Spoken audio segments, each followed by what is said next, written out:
حجی، ذکریہ اور ملاکی یہ بھی اسیری سے لوٹنے کے بارے میں ہیں اور ان میں نبوتی پہلو موجود ہے جو مسیح کی دوسری آمد کے متعلق بتاتا ہے۔ یہ دانیل سے جڑی ہے جو نفس تاریخی اور نفس نبوتی کتاب ہے، اور اس میں اسیری کی تاریخ اور اس سے واپس لوٹنے کی بات ہے۔ صحیح، ان معلومات کے لیے آپ کا بہت شکریہ۔ ہم ایک وقفے کے بعد مہمانوں کے سوالات کے ساتھ حاضر ہوتے ہیں۔ ناظرین، ایک چھوٹے سے وقفے کے بعد دوبارہ حاضر ہوں گے، ہمارے ساتھ رہیے۔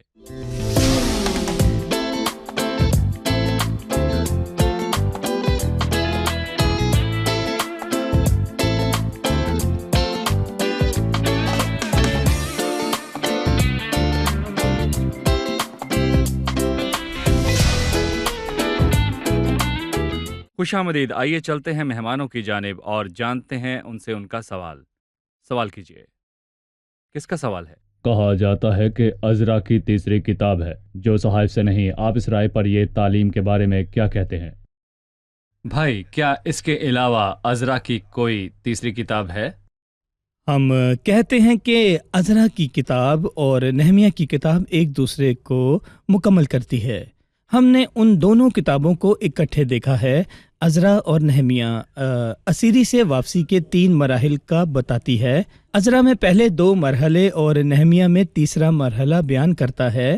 یہودی عزرا اور نہمیہ کو ایک کتاب سمجھتے تھے کہ عزرا نے پہلا حصہ اور نہمیہ نے دوسرا حصہ لکھا ہے، اور اس کے بعد انہوں نے اس کو 2 کتابوں میں تقسیم کیا ہے۔ تو یہاں پر دیکھا جائے تو یہ کتاب عزرا کی پہلی کتاب اور نہمیہ کی عزرا کی دوسری کتاب بن گئی، اور اس کے بعد انہیں غیر مستند کتاب ملی۔ دراصل ایپوکرافیا کا مطلب ہے ایک غیر قانونی کتاب۔ انہیں اس کی عبرانی تحریر نہیں ملی، پر یہ یونانی میں لکھی تھی، اور اس میں عزرا اور نہمیہ سے اقتباس تھے۔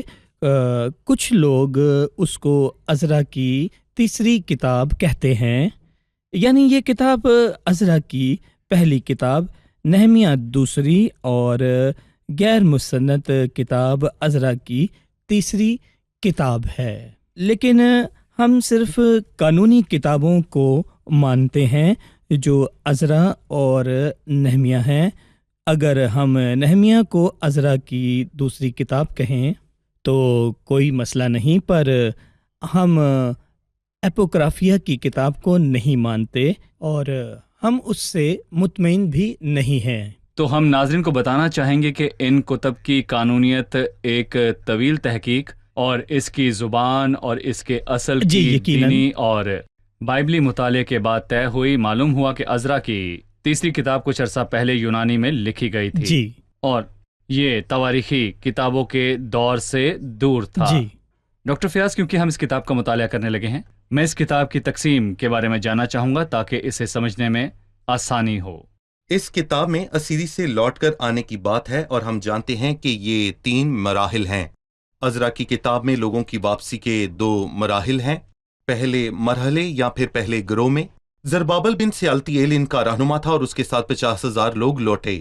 پہلی واپسی کی بات پہلے باب سے لے کر 6 باب تک ہے، اور 7ویں باب سے لے کر 10ویں باب تک دوسری واپسی ہے، اور عزرا نے اس کی رہنمائی کی اور 2000 لوگ واپس لوٹ کر آئے۔ اور میں کہوں گا کہ ان دونوں کے بیچ مثلاً 1 تا 6 باب اور 7 سے لے کر 10ویں باب کے حصے میں، یعنی 6 سے 7 باب کے بیچ عزرا کی کتاب کے تمام واقعات ہوئے۔ تاریخی طور پر عزرا کی کتاب کے واقعات عزرا کی کتاب کے بعد نہیں ہوئے، بلکہ یہ عزرا کے 6 اور 7ویں باب کے بیچ کے وقت میں پیش آئے۔ اور میں کہنا چاہوں گا کہ عزرا کی کتاب نہمیہ سے مکمل ہوتی ہے، اور ان میں اسیری سے لوٹنے پر 3 بحالیوں کی بات ہے، اور پہلی بحالی زربابل بن سیالتیل کی بحالی ہے، دوسری بحالی عزرا کی بحالی ہے، اور تیسری بحالی کی بات ہم نہمیہ کی کتاب میں کریں گے۔ زربابل بن سیالتیل کی بحالی میں اسے خداوند کے گھر کی فکر تھی، عزرا کی بحالی میں اس کو خدا کی شریعت اور اس کے کلام کی فکر تھی، جبکہ نہمیہ کی بحالی میں اس کو شہر اور شہر کی تعمیر کرنے کی فکر تھی۔ اور ان تینوں میں ایک مذہبی اور ایک روحانی اور شہری بحالی کی بات موجود ہے، اور میں کہنا چاہوں گا کہ یہ عزرا کی کتاب کے خاص الفاظ ہیں۔ جو اس کا موضوع بناتے ہیں. مثلاً یروشلم کا لفظ 48 بار دہرایا گیا، خدا کا گھر یہ لفظ 45 بار دہرایا گیا. اس کتاب میں خدا کے کلام کی میں کہوں گا کہ بہت اہمیت ہے. تو ہم مانتے ہیں کہ ان الفاظ کا، جیسے کہ خدا کا کلام یا خدا کی شریعت کا کم سے کم 10 مرتبہ ذکر آیا، اور 9ویں اور 10ویں باب میں جیسے کہ خداوند کا خوف، جو اس کی شریعت کے مطابق چلتا اور جو خدا کی شریعت کو مانتا ہے، تو اس کتاب میں خدا کا کلام اہم ہے، اور یہی اس کو پڑھنے کی کنجی ہے. صحیح، بہت خوب. ہم پہلے باب سے پڑھتے ہیں. اور شاہ فارس خورس کی سلطنت کے پہلے سال میں، اس لیے کہ خداوند کا کلام جو یرمیہ کی زبان پر آیا تھا پورا ہو، خداوند نے شاہ فارس کا دل ابھارا. سو اس نے اپنی تمام مملکت میں منادی کرائی اور اس مضمون کا فرمان بھی لکھا کہ شاہ فارس خورس یوں فرماتا ہے کہ خداوند آسمان کے خدا نے زمین کی سب مملکتیں مجھے بخشی ہیں، اور مجھے تاکید کی ہے کہ میں یروشلم میں جو یہودا میں ہے اس کے لیے ایک مسکن بناؤں. پس تمہارے درمیان جو کوئی اس کی ساری قوم میں سے ہو، اس کا خدا اس کے ساتھ ہو، اور وہ یروشلم کو جو یہودا میں ہے جائے، اور خداوند اسرائیل کے خدا کا گھر جو یروشلم میں ہے بنائے. خدا وہی ہے. اور جو کوئی کسی جگہ اس نے قیام کیا باقی رہا ہو، تو اسی جگہ کے لوگ چاندی اور سونے اور مال اور مواشی سے اس کی مدد کریں، اور علاوہ اس کے وہ خدا کے گھر کے لیے جو یروشلم میں ہے رضا کے ہدیے دیں. بھائی اسامہ، اس باب کا پہلا کردار شاہ فارس خورس ہے. ہم اس کے بارے میں کیا جانتے ہیں؟ خورس فارسی سلطنت کا پہلا بادشاہ تھا. اس نے بابل کی سلطنت پر فتح حاصل کی، اور ہم جانتے ہیں کہ غیر قوموں کے وقت پر بابلی سلطنت میں فارسی، پھر یونانی اور پھر رومی سلطنت قائم ہوئی. یہ دوسری سلطنت تھی جو خورس بادشاہ کے ساتھ 536 قبل از مسیح شروع ہوئی. خورس خداوند کے ہاتھ میں ایک ساز کی طرح تھا، اور خداوند نے اس کا دل ابھارا کہ اسیری سے واپسی کا اعلان کرے. ہمارا خدا کتنا عظیم ہے، اس کا کلام کتنا عظیم ہے. ہمارا خدا کتنا عظیم ہے، اس کا کلام کتنا عظیم ہے. وہ عظیم ہے، اس کے پاس کل اختیار ہیں، اور وہ سب جانتا ہے. بادشاہ کا دل خداوند کے ہاتھ میں ہے. وہ اس کو پانی کے نالوں کی مانند جدھر چاہتا ہے وہ اس کو پھیرتا ہے. وہ سب جانتا ہے، کیونکہ اس نے شروع سے ہی آخرت کا اعلان کیا ہے. ہمیں خدا کے کلام پر بھروسہ ہے، کیونکہ خدا حقیقی طور پر کہتا ہے. یہ ایک نبوتی کتاب ہے جس نے تاریخ سے پہلے ہی اس کی باتوں کو بیان کیا ہے. آئیں یسایہ اس کے 44 باب کی 28ویں آیت پڑھتے ہیں. یسایہ کی کتاب 700 سال قبل از مسیح اور خورس کے آنے سے پہلے 200 سال پہلے لکھی گئی. لکھا ہے، جو خورس کے حق میں کہتا ہوں کہ وہ میرا چرواہا ہے اور میری مرضی بالکل پوری کرے گا. اس کا نام جی، اور وہ کیا کرے گا. یہ خدا کے الفاظ ہیں جو یسایہ نے لکھے ہیں. یہ خدا کے صحائف ہیں، اور ہمارے پاس نبیوں کا وہ کلام ہے جو زیادہ معتبر ٹھہرا، جو یہ سمجھ کر اس پر غور کرتے ہو.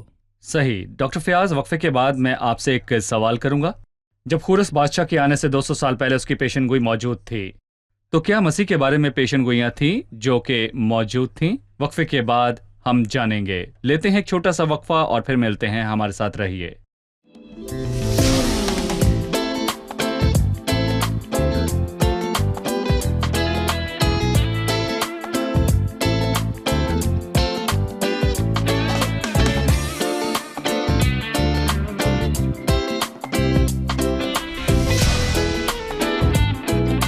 عزیز ناظرین، ہم دوبارہ سے حاضر ہیں. آئیں اپنے سوال کی طرف بڑھتے ہیں، جو کہ بہت ہی اہم سوال ہے.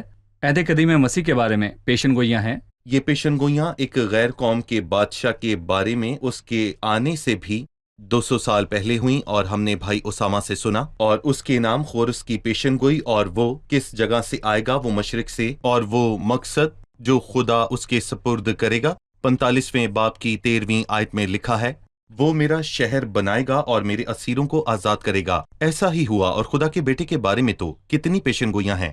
اور یقیناً خداوند یسوع مسیح کے بارے میں بیش بہا پیشن گوئیاں ہیں۔ اس کا مجسم ہونا اور بیت لحم میں کنواری مریم سے پیدا ہونا، اس کے اپنوں کا اسے رد کرنا اور اس کی موت اور اس کا دفن ہونا، اس کا مردوں میں سے جی اٹھنا اور اس کی سلطنت کی پیشن گوئیاں ہیں۔ سب پیشن گوئیاں پوری ہوئیں، لیکن اس کی سلطنت کی پیشن گوئیاں ابھی پوری نہیں ہوئیں۔ ناظرین کو بتانے کے لیے مجھے ایک پیشن گوئی اور اس کی آیت بتائیے۔ میکا 5:2 میں مسیح کی پیدائش کی پیشن گوئی ملتی ہے، اور یہ پیشن گوئی منون پوری ہوئی۔ ہوئی۔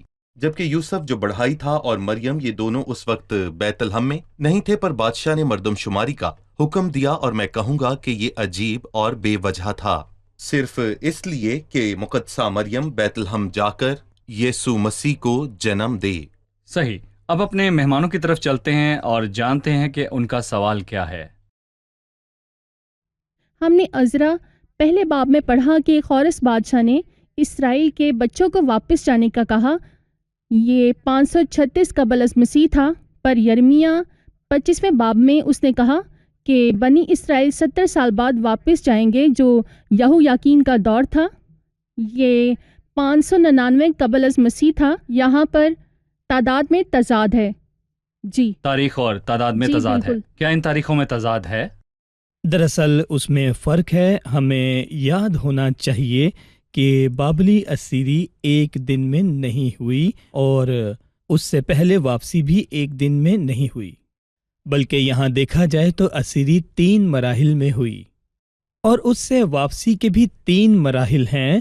بابل کی اسیری یہودا کے 3 بادشاہوں تاریخیں کے دور میں ہوئی تھی، اور تاریخ یہ 3 تاریخیں تھیں، اور بادشاہ بابل کی اسیری کا پہلا مرحلہ اور یہوکین کے دنوں میں 606 قبل از مسیح تھا، اور دوسرا مرحلہ یہوکین کے دنوں میں 599 قبل از مسیح تھا۔ آخری مرحلہ صدقیہ کے دنوں میں 586 قبل از مسیح تھا۔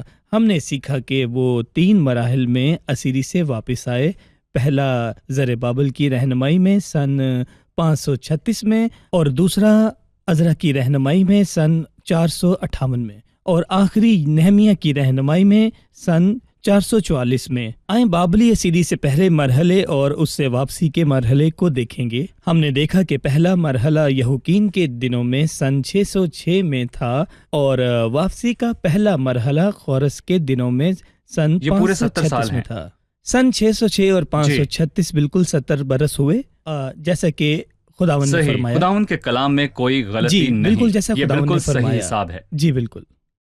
ڈاکٹر فیاض، ان آیات میں خدا کو آسمان کا خدا کہا گیا ہے، آسمان کا خدا۔ جی، دوسری آیت میں لکھا ہے، شاہ فارس خورس یوں فرماتا ہے کہ خداوند آسمان کے خدا نے زمین کی سب مملکتیں مجھے بخشی ہیں۔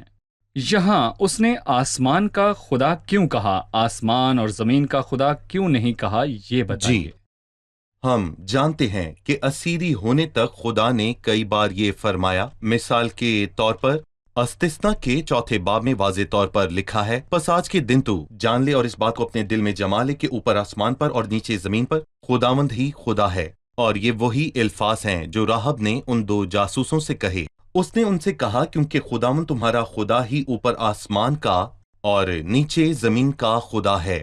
اور جب امونیوں اور موابیوں اور کوہ شیر پر رہنے والوں نے یہوسفت پر چڑھائی کی تو اس نے خداوند سے دعا کی اور کہا، اے خداوند ہمارے باپ دادا کے خدا، کیا تو ہی آسمان میں خدا نہیں، اور کیا قوموں کی سب مملکتوں پر حکومت کرنے والا تو ہی نہیں؟ تو خداوند آسمان اور زمین کا خدا ہے، اور تو سب قوموں کی مملکتوں پر حکومت کرتا ہے۔ اور یہ بابلی اسیری ہونے تک یوں ہی تھا۔ جب یہ اسیر ہو گئے تو خدا نے زمین کا اختیار غیر قوموں کو دے دیا، اور یروشلم تباہ ہوا اور غیر قوموں کے پاؤں تلے رون دیا گیا۔ اور اس وقت خدا نے زمین پر غیر قوموں کو اختیار بخشا، اور اب وہ آسمان کا خدا ہے، پر اس کا مطلب یہ نہیں کہ زمین کے معاملات اس کے قابو میں نہیں، بلکہ خداوند در پردہ ان معاملات کو سنبھال رہا ہے۔ ان واقعات کے اب وقت تک ان واقعات کے وقت سے اسیری کے جب لوگ وقت سے اسیری میں تھے، اب تک کیوں جب مسیح آیا تو اس کے اپنوں نے اسے رد کیا، اور یروشلم اب بھی غیر قوموں کے پاؤں تلے روندا جاتا ہے۔ اختیار غیر قوموں کے پاس ہے جب تک کہ مسیح واپس نہ آئے۔ صحیح، جب مسیح آ کر بادشاہی کرے گا تو ملک کی سب سلطنتیں خداوند کی ہوں گی۔ جی، ڈاکٹر اسامہ، ناظرین پوچھ سکتے ہیں کہ خورس اسرائیل کی اولاد سے نہیں تھا، وہ غیر قوم سے تھا اور اس کا زندہ خدا سے کوئی رشتہ نہ تھا، تو خدا کے ابھارنے اور اس کی بلاہٹ پر اس کا کیا رد عمل تھا؟ جیسا کہ ہم نے ابھی کہا کہ خداوند کے پاس کل اختیار ہیں، وہ یہودیوں اور غیر یہودیوں کے دل کو ابھار سکتا ہے، وہ ایمانداروں کو اور گناہ گاروں کے دل کو ابھار سکتا ہے۔ اس نے خورس کا دل ابھارا کہ پیشن گوئی پوری ہو، اور اس نے غیر قوموں اور گناہ گار کے ذریعے نبوت کی، جیسے البام نجومی کا قصہ ہے، کیونکہ اس کے پاس پورا اختیار ہے اور ان کے دل اس کے ہاتھ میں پانی کے نالوں کی مانند ہیں، تو اسے کچھ بھی کرنے کا حق ہے۔ اس کے علاوہ ہمیں معلوم نہیں کہ خورس ایماندار تھا یا گناہ گار تھا، شاید وہ پیشن گوئیوں کے علم کے ذریعے ایمان لایا ہو یا دانیل کے ذریعے ایمان لایا ہو۔ جب شاہ فارس خورس نے بابل پر فتح حاصل کی، وہ پیشن گوئیوں اور خدا کے کلام کو سمجھتا تھا، پر ایماندار تھا یا نہیں، اس کا علم خدا کو ہے۔ وہ صرف انسانوں کو نہیں، جانوروں کو بھی ابھار سکتا ہے، اور البام کے ساتھ ساتھ اس کی گدھی بھی خدا کے اختیار کے وسیلہ سے بول پڑی تھی۔ یہ خدا کا اختیار ہے۔ جی، آپ دونوں کا بہت شکریہ۔ اب ہم مہمانوں کے ساتھ مل کر دہرائی کریں گے۔ ہم جاننا چاہتے ہیں کہ عزرا کی کتاب کا مرکزی موضوع کیا ہے کلام میں، اور پرانے عہد نامے میں اس کی جگہ کیا ہے؟ عزرا کی کتاب کا مرکزی موضوع اسیری سے واپسی ہے، اور یہی عزرا کا مرکزی مقصد تھا۔ اور ہم نے سیکھا کہ اسیری سے واپسی 3 مراحل میں ہوئی۔ پہلے مرحلے کی رہنمائی زربابل نے کی، دوسرے کی عزرا نے، اور تیسرے کی رہنمائی نہمیہ نے کی۔ عزرا خدا کے لوگوں میں ایک روحانی بحالی لے کر آیا، خدا کے کلام کے پاس لوٹنے اور دعا کے وسیلے سے لایا۔ یہ مرکزی موضوع کے بارے میں ہے۔ ہم جانتے ہیں کہ پرانے عہد نامے کی 39 کتابیں ہیں۔ یہ باز کے 2 پروں اور اس کا سینہ ہے۔ اس کے دائیں پر میں 17 کتابیں موجود ہیں، اور جس میں 5 کتابیں اسفار خمسہ اور 12 کتب تواریخی کتب ہیں، اور بائیں پر میں بھی 17 کتب موجود ہیں، 5 انبیاء کبریٰ کی کتب اور 12 انبیاء صغریٰ کی کتب، اور سینے میں شاعرانہ کتب ہیں جو ایوب سے غزل الغزلات تک ہیں۔ عزرا تواریخی کتب میں سے ایک ہے۔ آپ یہ بتائیے کہ عزرا کی کتاب کی تقسیم کیا ہے؟ اس کتاب کے 2 حصے ہیں۔ یہ اس کے عنوان اور اسیری سے واپس آنے کے متعلق ہیں۔ 1 تا 6 باب تک پہلی واپسی، جس کی رہنمائی زربابل نے کی، اور اس کے ساتھ 50,000 لوگ واپس آئے، اور 7ویں باب سے 10ویں باب تک دوسری واپسی، جس کی رہنمائی عزرا نے کی، اس کے ساتھ 2,000 لوگ واپس آئے۔ صحیح، خدا آپ سب کو بہت برکت دے۔ خادمین کا بھی شکریہ۔ اگلے پروگرام میں ہم اپنے مطالعے کو جاری رکھیں گے۔ خدا آپ کو برکت دے۔ عزیز ناظرین، ہم نے آج کی قسط میں جانا کہ خدا انسانوں کی سلطنت پر حکومت کرتا ہے اور اس کے پاس اختیار ہے۔ بادشاہ کا دل خداوند کے ہاتھ میں ہے۔ وہ بادشاہوں کو مقرر کرتا ہے، وہ بادشاہوں کو ہٹاتا اور ان کو مقرر کرتا ہے۔ ہم نے دیکھا کہ خورس کا ایسا برتاؤ تھا کیونکہ خدا نے اپنے اختیار کے وسیلے سے شاہ فارس خورس کے دل کو ابھارا کہ لوگوں میں اعلان کرے کہ یروشلم لوٹ جائیں اور یروشلم کو تعمیر کریں۔ میں کہتا ہوں پریشان نہ ہوں، خدا اس سب میں موجود ہے۔ حاکموں کے فیصلوں سے پریشان نہ ہوں، خداوند کے لوگوں پریشان نہ ہو۔ خداوند کے لوگوں، کسی ایسے ملک میں رہتے ہوئے بالکل بھی آپ نے پریشان نہیں ہونا جو مسیحیت کے خلاف ہے یا جن کو مسیحی ایمان سے مسئلہ ہے، کیونکہ خداوند تخت نشین ہے۔ وہ کل کائنات کا نظام سنبھالتا ہے اور سب چیزوں سے بھلائی پیدا ہوتی ہے۔ ہمارے معاملات کا ذمہ انسان یا بادشاہ یا کسی رہنما کے پاس نہیں۔ ہمارے چھوٹے بڑے معاملات سب خداوند یعنی ابدی بادشاہ کے ہاتھ میں ہیں۔ خداوند اور اس کے وعدوں پر بھروسہ کریں۔ اگلے پروگرام میں آپ سب سے پھر ملاقات ہوگی۔ خدا آپ کو برکت دے۔